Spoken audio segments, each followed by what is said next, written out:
নমস্কার বন্ধুরা, আপনারা সবাই কেমন আছেন? Welcome to my YouTube channel Bandana রান্নাঘরের পক্ষ থেকে আপনাদেরকে সবাইকে স্বাগত জানিয়ে আজকের রেসিপি গুড় আম শেয়ার করছি।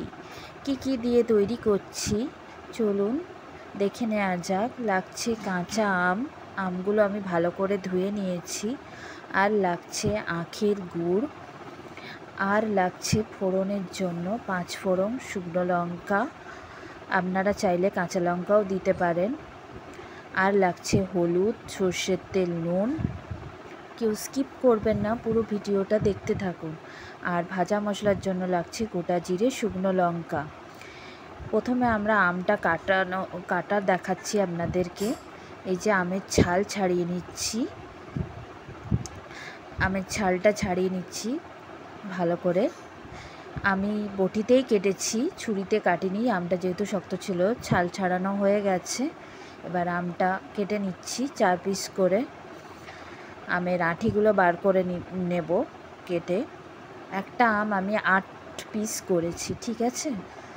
এই যে আমগুলোর আঁঠি বার করে নিয়ে কেটে নিচ্ছি। আমটা অনেকটাই শক্ত। এই যে আম কাটা হয়ে গেছে। এবার আমে হলুদ নুন মাখিয়ে দেব ভালো করে, দিয়ে 2 ঘন্টা আমি রোদে দিয়েছিলাম। আপনারা নাও রোদে দিতে পারেন, আবার চাইলে রোদেও দিতে পারেন।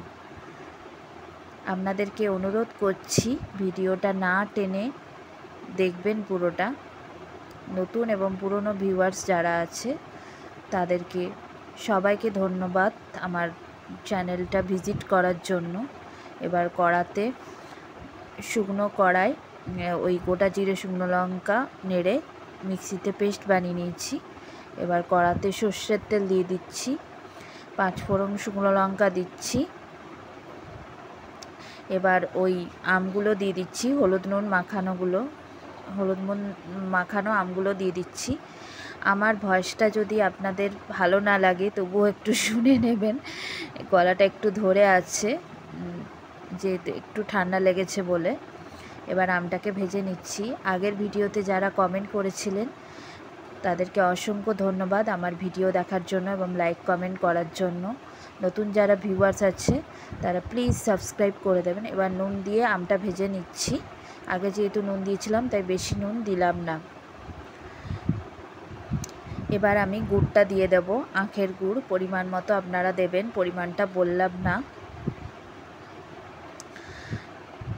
আমি 5 কেজি আমের আচার বানিয়েছি, 2 খেপে আচারটা করতে হয়েছে। এই যে গুড়টাকে ভালো করে আমটার সঙ্গে মিশিয়ে নিচ্ছি। ভিডিওটা ভালো লাগলে অবশ্যই কমেন্টে জানাবেন এবং বাড়িতে ট্রাই করবেন। গুড় থেকে জল বেরিয়েছে, এই যে একটু ফুটিয়ে নিচ্ছি। এবার আমি ভাজা মশলাটা দিয়ে দেব।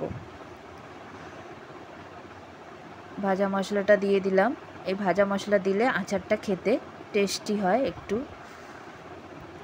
ভাতের সাথে গরমকালে এই আচারটা ভাজা মশলাটা আমি মিশিয়ে নিচ্ছি ভালো করে। ভাজা মশলাটাকে এই যে মেশানো হয়ে গেছে, আমাদের গুড় আম তৈরি হয়ে গেছে। এটা যত মজবে তত খেতে ভালো লাগবে। ভিডিওটা ভালো লাগলে সাবস্ক্রাইব করবেন, লাইক শেয়ার কমেন্ট অবশ্যই করবেন আমার নতুন এবং পুরনো ভিউয়ার্সরা। ততক্ষণের জন্য বাই, পরবর্তী ভিডিওতে আবার দেখা হবে।